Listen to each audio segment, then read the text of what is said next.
నుదుట కుంకుమార విబింబముగా త్వరాయ మంగళం దత్తాత్రేయ మంగళం.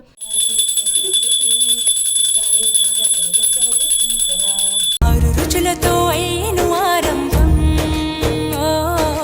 మనసుకు తెచ్చెను తరగని అందరికీ క్రోధినామ సంవత్సర ఉగాది శుభాకాంక్షలు. సంతోషం.